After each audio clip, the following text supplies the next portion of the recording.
ప్రభుని యందు మిక్కిలి ప్రియమైనటువంటి సహోదరి సహోదరులారా,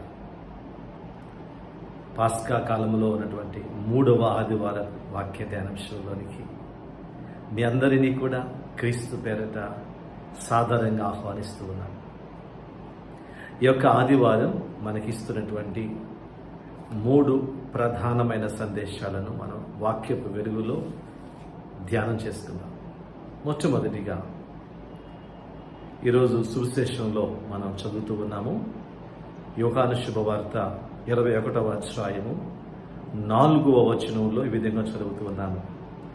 ప్రాతకాలమున యేసు సరస్సు తీరమున నిలబడి ఉండెను, కానీ శిష్యులు ఆయనను గుర్తించలేకపోయిరి. శిష్యులందరూ కూడా చేపలు పట్టుకోవడానికి సముద్రానికి వెళ్ళిపోయారు.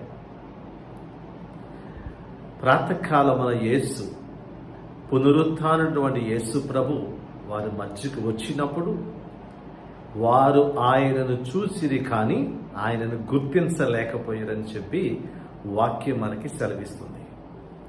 ఇదే వాక్యాన్ని ఇంకా 2 చోట్ల కూడా మనం చూస్తూ ఉన్నాం. పునరుత్థానటువంటి క్రీస్తు ప్రభు మగ్దలా మరియమ్మకు దర్శనమిచ్చినప్పుడు కూడా వాక్యంలో రాయబడి ఉంది.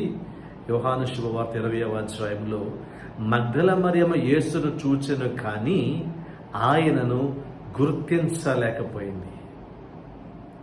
ఇక్కడ శిష్యులు యేసును చూశారు, కానీ ఆయనను గుర్తించలేకపోయారు. అదేవిధంగా మగ్దలా మరియమ్మ క్రీస్తును చూసింది, కానీ గుర్తించలేకపోయినది. మరొక చోట మనం చూస్తూ ఉన్నాము.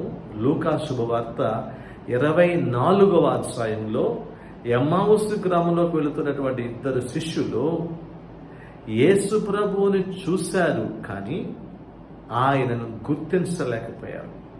ఎవరో ఒక బాటసారిగా ఆయన వెనకాల వచ్చుచున్నప్పటికీ కూడా ఆయన గుర్తించలేకపోయారని వాక్యం సెలవిస్తుంది. ప్రియమిత్రులారా, పునరుత్థానటువంటి క్రీస్తు ప్రభువుని శిష్యులు గుర్తించలేకపోయారు. మగ్దల మరియమ్మ గుర్తించలేకపోయింది. ఎమ్మావుసు గ్రామంలోకి వెళుతున్నటువంటి వారు గుర్తించలేకపోయారని ఇదే వాక్యాన్ని 3 సార్లు మనం చూస్తాం.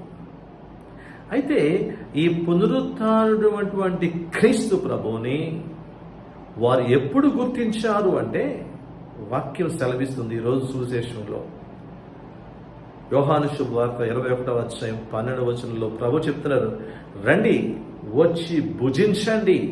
ఆయన పిలుస్తున్నాడు, రండి భోజనం చేద్దాం రండి అని చెప్పి ఆహ్వానం పలుకుతూ 13వ వచనం చూస్తున్నాం. యేసు వచ్చి రొట్టెను తీసుకొని వారికి పంచిపెట్టినప్పుడు వారు పునరుత్థానుడటువంటి క్రీస్తు ప్రభువుని గుర్తించగలిగారు. ప్రియ దేవుని బిడ్డలారా, ఈ రోజుల్లో మనము పునరుత్థానుడటువంటి క్రీస్తు ప్రభుని యొక్క దర్శనము ఆయన గుర్తించాలి అంటే అదిగో దివ్య బలి పూజలోనే. ఆయన బలి పూజలో దివ్య సత్ప్రసాదములో ఆ పునరుత్థానుడటువంటి క్రీస్తు ప్రభువును వాళ్ళు గుర్తించారు. కడరాత్రి భోజనంలో యేసు ప్రభు అదే విషయాన్ని చూశారు. అది వాళ్ళు గుర్తుకొచ్చింది, ఇది యేసు ప్రభు, ఈయనే పునరుత్థానటువంటి క్రీస్తు మర తిరిగి వచ్చారు, ఆయన ప్రభువే అని చెప్పి శిష్యులకు జ్ఞానోదయం కలిగింది. ప్రియ దేవుని బిడ్డలారా, అదే విధముగా ఎమ్మావుసు గ్రామంలోకి వెళుతున్నటువంటి 2 శిష్యులు కూడా ఆ సాయంత్ర సమయంలో యేసు రొట్టెను అందుకొని ఆశీర్వదించి త్రుంచినప్పుడు వారు పునరుత్థానుడైనటువంటి క్రీస్తు ప్రభుని కనుగొనగలిగారు. ప్రియులారా, ఈరోజు ఆ రోజులాగా యేసు ప్రభు తోమా గారికి దర్శనమిచ్చినట్లుగా, అపోస్తులు దర్శనమిచ్చినట్లుగా ప్రత్యక్షంగా మరి దర్శనం ఇవ్వకపోవచ్చు. ఈరోజు క్రీస్తు ప్రభు అనుదినము కూడా ఆయన దివ్య బలి పూజలో దివ్య సత్ప్రసాదము ద్వారా మనలను దర్శిస్తున్నారు, దర్శనమిస్తూ ఉన్నారు. మనలో ఎంతోమందికి నిజంగా క్రీస్తే ఆ దివ్య సత్ప్రసాదంలో ఉన్నారు అని ప్రగాఢమైన విశ్వాసం మనకుంది. కథోలిక బిడ్డలమైన మనము ఎన్నోసార్లు పూజలకు వెళ్తున్నాం, సత్సారం తీసుకుంటున్నాం, ప్రార్థన చేసుకుంటున్నాం, మనకి విశ్వాసం ఉంది ప్రభు అని. కానీ ప్రగాఢమైన విశ్వాసం గుర్తించగలుగుతున్నామా? ఇలా 2 మాటలు ఇక్కడ మనం ధ్యానం చేసుకోవాలి. మనము పూజా బలిలో పూజను చూడడానికి వెళ్ళడం లేదు. చాలామంది పూజా బలిలో చూస్తున్నారు ప్రేక్షకుల్లాగా. ఆ క్రీస్తుని ఆ పూజలో గుర్తించగలుగుతున్నామా? ఆ రొట్టెలు తీసుకున్నప్పుడు ఆ రొట్టెలో ఆ యొక్క అప్పరూపములో క్రీస్తు ఉన్నారని నీవు నేను గుర్తించగలుగుతున్నామా? ఆ పునరుత్థానటువంటి క్రీస్తు ప్రభు ఈనాటికి కూడా నీకు నాకు దర్శనమిస్తున్నారని గుర్తించగలుగుతున్నామా? ప్రియ దేవుని బిడ్డలారా, ఆత్మ పరిశీలన చేసుకోవాలి. ఇప్పటికీ కూడా చాలా మంది కథోలిక బిడ్డలకు ఉండి కూడా ఆ క్రీస్తుని యొక్క దర్శనాన్ని, ఆ పునరుత్థాన దర్శనాన్ని గుర్తించలేకపోతున్నాం. అదిగో వారు ప్రభు రొట్టెను తీసుకున్నప్పుడు వెంటనే వాళ్ళకి గుర్తించగలిగారు. ప్రియ దేవుని బిడ్డలారా, ఆ పునరుత్థానటువంటి క్రీస్తు ప్రభు ఈరోజు మనందరికీ దర్శనమిస్తున్నారు. అయితే 2వ ఆహ్వానం ఏంటి? వచ్చి భోజనం చేయమని. పునరుత్థాన క్రీస్తుని గుర్తించడం మాత్రమే కాదండి, ఆ క్రీస్తుని మనము భుజించాలి. పునరుత్థాన క్రీస్తుని మనం భుజించాలి. ప్రభు ఆహ్వానం పలుకుతూ ఉన్నారు. 12వ వచ్చి భోంచేయండి, రండి. గొర్రెపిల్ల విందుకు పిలువబడిన మనందరం కూడా ధన్యులమండి. భోంచేయమని ఆయనే పిలుస్తున్నారు. గొర్రెపిల్ల, వధించబడినటువంటి పాస్కా గొర్రెపిల్ల పిలుస్తుంది. గొర్రెపిల్ల విందుకు మనందరం కూడా పిలువబడ్డాం. ప్రియులారా, ఇది ఉచితమైనటువంటి భోజనం, శ్రేష్టమైన భోజనం, శాశ్వతమైన భోజనం. మనలో ఎంతమంది ప్రతి ఆదివారం ఈ భోజనం కొరకు ఎదురు చూస్తున్నాం? పూజా బలి ఎడల ఆసక్తి, దాహము కలిగి జీవిస్తున్నాం. పూజా బలి మనకి ఒక బోరుగా అనిపిస్తుందా? లేక ఆ భోజనం కొరకు ఆత్మీయంగా ఎదురు చూస్తున్నామా? ఆ భోజనం కొరకు ప్రభు పిలుస్తూ ఉన్నారు, రండి భోంచేయండి, ఇది మీ కొరకు అప్పగించబడనున్న నా శరీరము. నా శరీరాన్ని భుజించండి, నా రక్తాన్ని పానము చేయండి అని ప్రభు మనందరినీ కూడా ప్రేమతో పిలుస్తున్నారు. ప్రియులారా, రండి భోంచేయండి. ఈ బలి పూజలో దివ్య సత్ప్రసాద రూపంలో మనలోకి వస్తున్న ప్రభు పునరుత్థానుడైనటువంటి క్రీస్తు ప్రభు. సత్ప్రసాద రూపములో ఉన్నటువంటి యేసయ్య పునరుత్థానుడైనటువంటి క్రీస్తుని యొక్క దేహము. ఆయన జీవించిన రోజుల్లో పరిసయ్యులు, యూదులు గొణుక్కున్నారు. నా శరీరం తినమంటాడేంటి ఈయన? నా రక్తాన్ని త్రాగమంటాడేంటి? మనుషుల మాంసాన్ని ఎవరైనా తింటారా? మనుషుల రక్తాన్ని ఏమైనా త్రాగుతారా? ఇదేంటి ఇలా మాట్లాడుతున్నారు అని చెప్పి ఆ రోజులలో వాళ్ళకి అర్థం కాలేదు. యేసు ప్రభు అలనాడు కడరాత్రి భోజన సమయంలో చేస్తున్నటువంటి ఆ బలి పూజ పునరుత్థానమైన తరువాత శిష్యులకు అర్థమైనది, దీని ద్వారానే క్రీస్తు మన మధ్యలో ఉంటారని చెప్పి. ఆ భోజనం అయిపోయిన తరువాత పేతురు గారికి ఒక బాధ్యతలు ఇస్తున్నారు. 3వ సందేశం. బాధ్యతలు. సీమోను పేతురు, నువ్వు నన్ను ప్రేమిస్తున్నావా అని 3 సార్లు అడుగుతున్న విషయాన్ని మన అందరికీ బాగా పరిచయం. మనం ఎక్కువగా దాని గురించి వివరించిన అవసరం లేదు. ఎందుకు ప్రభు 3 సార్లు పేతురు గారిని అడుగుతున్నారనే అర్థం మనం చాలాసార్లు విన్నాం.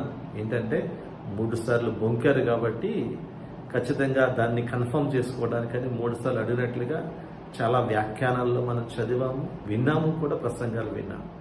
అయితే మరొక అర్థం ఏంటంటే, మరొక కోణంలో మనం ఆలోచించినట్లయితే పేతురు గారికి ప్రభువు 3 రకాల పరిచర్యలను, 3 రకాల బాధ్యతలను అప్పగిస్తున్నారు. 3 సార్లు అడగడంలో ఇదిగో 3 బాధ్యతలను ఇస్తున్నారు. ఏమిటా బాధ్యతలు అంటే, ప్రవక్తగా, 2వది గురువుగా, యాజకునిగా, 3వది కాపరి బాధ్యతలు. కాపరులందరికీ, దేవుని శిష్యులుగా ప్రభువుని వెంబడిస్తున్న మనందరికీ దేవుడు 3 రకాల పరిచర్యలు మనకిస్తున్నారు. సీమోను పేతురు ద్వారా అధికారాన్ని ఇస్తూ ఈ 3 పరిచర్యలలో సీమోను పేతురు ద్వారా మనందరికీ, శిష్యులమైన మనందరికీ 3 పరిచర్యలు మనం చేయాలి. జ్ఞానస్నానము ద్వారా మనము క్రీస్తు శిష్యులుగా మరి పిలువబడుతున్న మనందరము, జ్ఞానస్నానం పొందిన మనందరం కూడా 3 బాధ్యతలు మనం స్వీకరించాలి. పూజలో పాలు పంచుకోవడమే కాదని ప్రియులారా, పూజ అయిపోయిన తర్వాత గురువు చెప్తారు, పూజ సమాప్తమైనది, కానీ వెళ్ళి సువార్తను బోధించండి అంటారు. పూజ గుడిలో సప్సాలు తీసుకోవడం మాత్రం సరిపోదండి.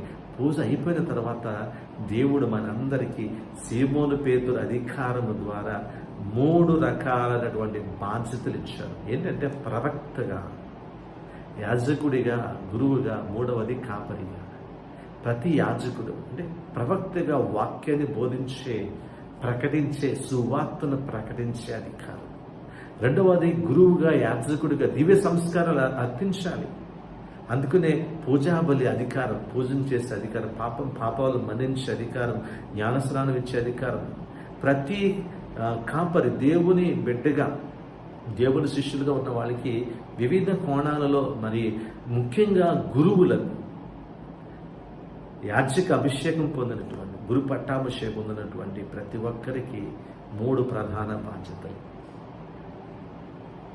ప్రవక్తగా, గురువుగా, కాపరిగా వాక్యాన్ని బోధించే అధికారం ప్రవహిస్తున్నారు. 3 బాధ్యతలు, 3 పరిచర్యలు మనం చేస్తూ ఉండాలి. అయితే జ్ఞానస్నానం తీసుకున్న మనందరం కూడా గురువులమే, కానీ మనకి ఇవ్వబడినటువంటి పిలుపు ప్రకారంగా మనం కూడా ఈ 3 బాధ్యతలు మనం చేయాలి. కాబట్టి 3వ సందేశం ఏంటంటే 3 పరిచర్యల్లో మనం పాలు పంచుకోవాలి. గురువులు, మెత్రానులు, పోపుగారు మాత్రమే కాదండి, ఈ పునరుత్థానటువంటి క్రీస్తు ప్రభు గురించి మనం ప్రకటించాలి. అపోస్తలులందరూ కూడా ప్రకటించారు. అందుకనే పూజలు మనంటాం, జేసువా మీ మరణమును ప్రకటించదము, మీ ఉత్థానమును చాటెదము అని చెప్పేసి. ఇదిగో ఆ యొక్క పేతురు గారు ధైర్యంగా సువార్త ప్రకటన చేస్తున్నాడు. అపోస్తల కార్యములు 5వ అధ్యాయం 29-2 మనం చూస్తున్నాము. మేము మనుషులకు కాక దేవునికి విధేయులమై జీవించాలయా? మీరు యేసును మ్రానుపై వేలాడదీసి చంపితిరి, ఆయనను మన పితరుల దేవుడు ఆయనను మృతుల్లోనూ లేపెనని చెప్పి యేసు ప్రభు మరణాన్ని గురించి, పునరుత్థానాన్ని గురించి పేతురు గారు ప్రకటిస్తున్నారు. ఆయన మరణాన్ని, ఆయన పునరుత్థానాన్ని అందరికీ చాటి చెప్తున్నారు. ఇది ప్రధానమైన బాధ్యత దేవుని శిష్యులకు. మనం కూడా దానిలో భాగస్థులమే. మనం ఎంతవరకు క్రీస్తు ప్రభు పునరుత్థానాన్ని గురించి, మరణాన్ని గురించి ఇతరులకు ప్రకటిస్తున్నాం. మనం దివ్య సంస్కారాలలో పాలు పంచుకున్నాం. కాపరిగా, ప్రేమ కాపరిగా పేతురుకి బాధ్యతలు ఇచ్చారు. బోధించాలి, దివ్య సంస్కారాలు గురువుగా మనం చేయాలి. 3వది కాపరిగా ప్రేమను చూపించాలి, ప్రేమ కలిగి జీవించాలి. అందుకనే నువ్వు నన్ను ప్రేమిస్తున్నావా? నిజమైన కాపరి ప్రేమ కలిగి జీవించాలి. ఇవన్నీ కూడా ప్రేమలోనే. దేని గురించి? ప్రేమల గురించి బోధించాలి, క్రీస్తు ప్రేమల గురించి. ఆ ప్రేమ దివ్య సంస్కారాలలో, పూజాబలిలో, పాప సంకీర్తనలో, జ్ఞానస్నానం ఇమిడి ఉంది. ఆ క్రీస్తు ప్రేమను ఒక కాపరి చూపించగలగాలి. క్రీస్తు ఏ విధంగా మంచి కాపరిగా ఉన్నారో ఆ కాపరిలాగా జీవించాలి. గొర్రెపిల్ల విందును మనం పంచిపెట్టాలి. ప్రియులారా, ఈ 2వ పట్టణంలో కూడా చక్కటి పూజాబలి జరుగుతుంది. పరలోకంలో పూజ రోజు జరుగుతుందంట. దర్శన గ్రంథంలో మరి ఇక్కడ మన భూలోకం ఏ విధంగా పూజ జరుగుతుందో పరలోకంలో కూడా జరుగుతుంది. నిత్యము దేవదూతలు, పునీతులు అందరూ కలిసి ఆ గొర్రె పిల్లకు నిత్యం స్తుతి చేస్తూ ఉన్నారు. దర్శన గ్రంథము 5వ అధ్యాయం 13వ వచనంలో, త్రిలోకమునందుల ప్రతి జీవి, జలచరాలను, సృష్టి అందుల జీవకోటి, సింహాసనమునకును గొర్రె పిల్లకును స్తుతి, గౌరవము, వైభవము, ప్రభావము శాశ్వతమగునుగా కానీ పాడుతున్నారు. దేవదూతల సమక్షంలో మరి గొర్రెపిల్లకు వైభవము, మహిమ, స్తుతి కలగాలని వారు స్తుతి గానములు చేస్తున్నారు. అనగా ఆ యొక్క పరలోకంలో గొర్రెపిల్ల మహోత్సవం, ఆ విందు, ఆ బలి పూజ జరుగుతూ ఉంది. దానిలో మనం పాలు పంచుకుంటున్నాం. ఎంత గొప్ప సువిశేషం ఇది. పునరుత్థాన క్రీస్తు ఈరోజు కూడా మనల మధ్య ఆ బలి పూజ ద్వారా ఆ గొర్రెపిల్ల విందుకి మనందరిని పిలుస్తూ వచ్చి భోంచేయండి అయ్యా, వచ్చి భోంచేయండి అని పిలుస్తున్నారు.